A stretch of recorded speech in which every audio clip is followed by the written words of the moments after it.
నాకు మిగిలిపోయిందని రాసింది. 3, నా ఫైనల్ ఇయర్ ఎంబీబీఎస్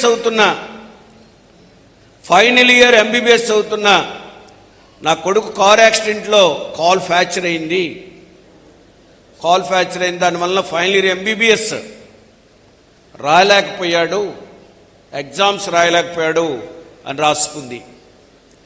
అది నాకు బాధాకరం అనిపించిందని రాశాడు. భార్య 3 నెంబర్ పెట్టి ఏం రాసింది అంటే, నా కుమారుడు కార్ యాక్సిడెంట్ చేయటం వల్ల కాల్ ఫ్రాక్చర్ అయింది. ఇది ఇబ్బందికరమైనప్పటికీ నా కొడుకు బయట తిరగకుండా ఇంట్లోనే కూర్చోవడం వల్ల ఫైనల్ ఇయర్ ఎంబీబీఎస్ ఎగ్జామ్స్తో పాటు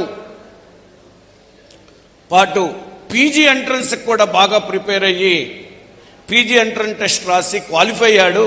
ఇది నాకు చాలా సంతోషకరం అనిపించిందని రాశాడు.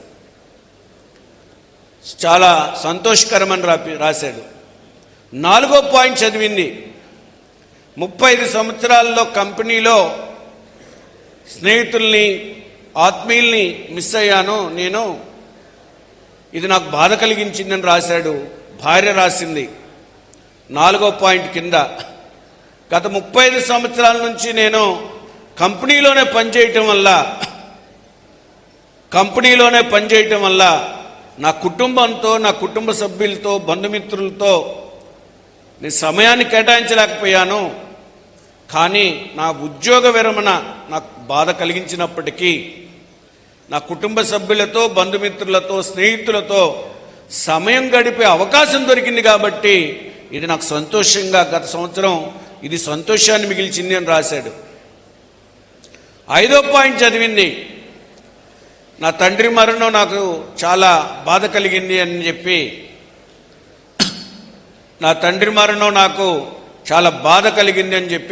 రాశాడు. 95 సంవత్సరాలు భార్య రాసింది. 95 సంవత్సరాలు వయసు గల నా తండ్రి మంచంలో పడకుండా, నా చేత సేవ చేయించుకోకుండా కాలం చేశారు. ఇది కొంచెం బాధ కలిగించే అంశమైనప్పటికీ కూడా నాకు ఇబ్బంది లేకుండా ఈ సంవత్సరం గడిచిపోయింది అని చెప్పి రాసింది. అంటే ఈ 5 అంశాలు ఒకటే జరిగింది. ఒకళ్ళు పాజిటివ్గా ఆలోచించారు, ఒకళ్ళు నెగిటివ్గా ఆలోచించారు. స్టూడెంట్స్ అందరూ కూడా ఇదే చేయాలి. మనకి ఒకే అంశం మీద పాజిటివ్గా అనిపించవచ్చు, నెగిటివ్గా అనిపించవచ్చు. ఒకే అంశం మీద మనకి నెగిటివ్గా థింక్ చేయొచ్చు, అదే అంశాన్ని మనం పాజిటివ్గా కూడా మలుచుకోవచ్చు. ఆ పాజిటివ్ థింకింగ్ ఎవరైతే చేస్తారో, ఆ పాజిటివ్ ఆలోచనలు ఏ స్టూడెంట్ అయితే చేస్తాడో, ఏ వ్యక్తి అయితే చేస్తాడో, వాళ్ళ యొక్క జీవన విధానం వేరుగా ఉంటుందని గుర్తుపెట్టుకోవాలి.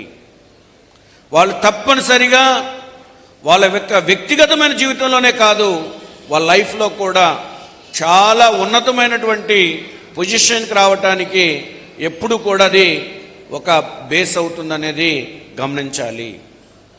కాబట్టి స్టూడెంట్స్కి ఈరోజు చాలా నెగిటివ్ యాటిట్యూడ్ ఎక్కువగా ఉన్న సందర్భాలు ఉన్నాయి. ఆ నెగిటివ్ యాటిట్యూడ్ని మనం తగ్గించుకొని ప్రతి అంశాన్ని మన తల్లిదండ్రులు గౌరవించే విధానం, మన గురువుల్ని గౌరవించే విధానం, మన పెద్దల్ని గౌరవించే విధానం నేర్చుకోవాలి. అందుకే మన పెద్దలు మన ఊరినే చెప్పలేదు, గురు బ్రహ్మ గురు విష్ణు గురుదేవో మహేశ్వర గురు సాక్షాత్ పరబ్రహ్మ తస్మై శ్రీ గురవే నమః అని మనం బేసిక్గా వీళ్ళని గౌరవించుకోవాలి. ఇప్పుడు సార్ వచ్చారు, కొంతమంది వేళ్ళు వేశారు. మీ సార్ వస్తే వేళ్ళు కాదు వేయాల్సింది, క్లాప్స్ కొట్టాలి, అది గౌరవించినట్టు.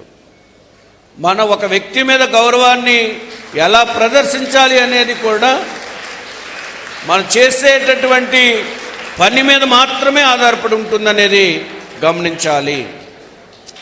రెండో అంశం చెప్తాను. ఒక వ్యక్తి మాట్లాడినెమ్మటే దాని యొక్క ప్రతిస్పందన ఎలా ఉంటుంది అనే దాని మీద మీకు అర్థమైన భాషలో ఒక విషయం చెప్తాను. ఒక 10 కిలోమీటర్ల దూరం ఉంది. ఒక జంటిని ఒక లేడీ వేళ్ళు వేశారు. మీ సార్ వస్తే వేళ్ళు కాదు వేయాల్సింది, క్లాప్స్ కొట్టాలి, అది గౌరవించినట్టు. మన ఒక వ్యక్తి మీద గౌరవాన్ని ఎలా ప్రదర్శించాలి అనేది కూడా మనం చేసేటటువంటి పని మీద మాత్రమే ఆధారపడి ఉంటుందనేది గమనించాలి. రెండో అంశం చెప్తాను. ఒక వ్యక్తి మాట్లాడినమ్మటే దాని యొక్క ప్రతిస్పందన ఎలా ఉంటుంది అనే దాని మీద మీకు అర్థమైన భాషలో ఒక విషయం చెప్తాను. ఒక 10 కిలోమీటర్ల దూరం ఉంది.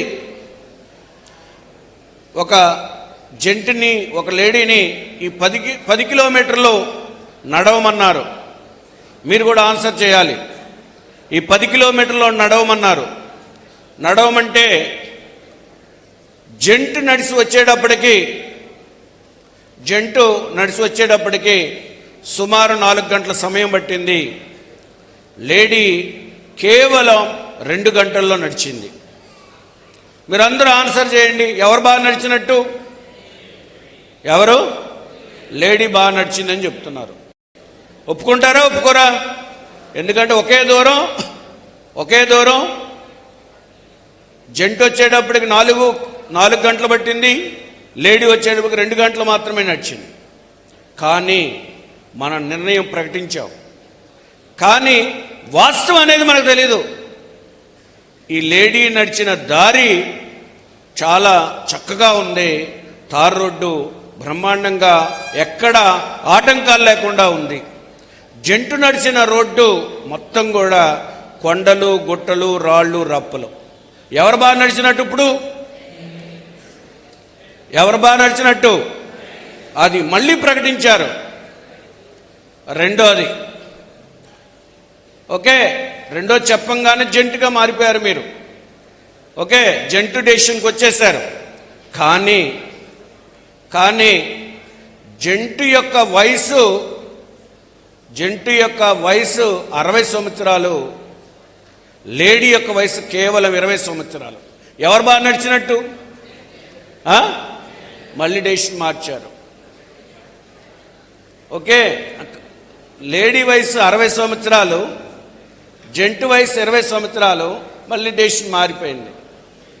కానీ లేడీకి ఒక కాలు లేదు, ఒక కాలుతోనే నడిచింది. జంటు 2 కాళ్ళతో నడిచాడు.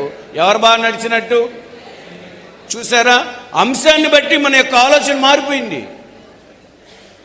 అందుకనే ఏది ఒక అంశం మీద మన యొక్క నిర్ణయాన్ని ప్రకటించే ముందు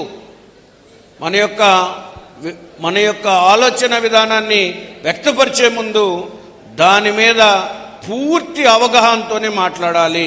అది నేర్చుకోవాలి. అది మీరు నేర్చుకున్నట్లయితే మీ సక్సెస్ ఆటోమేటిక్గా మీరు అందుకోగలుగుతారు. చదువుకుంటేనే అందరూ ఉన్నతమైన పొజిషన్లో ఉంటారు అనుకోవద్దు.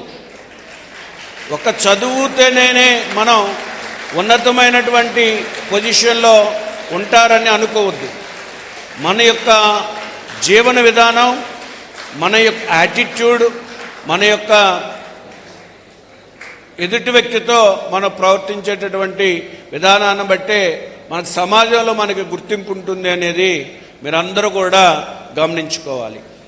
ఓకే, అందరూ కూడా రాబోయేటటువంటి ఎగ్జామ్స్, ఆబ్జెక్టివ్ ఎగ్జామ్స్ కావచ్చు, ఐపీ ఎగ్జామ్స్ కావచ్చు, అందరూ కూడా చాలా మంచి పర్ఫార్మెన్స్ చూపిస్తారని చెప్పి ఆశిస్తూ, తెనాలి పట్టణంలోనే కాదు రాష్ట్ర స్థాయిలో గత సంవత్సరంలో మనం 470 మార్కులకు గాను 466 మార్కులు 5 స్టూడెంట్స్ మార్చ్ ఎగ్జామ్స్లోనే సాధించారు.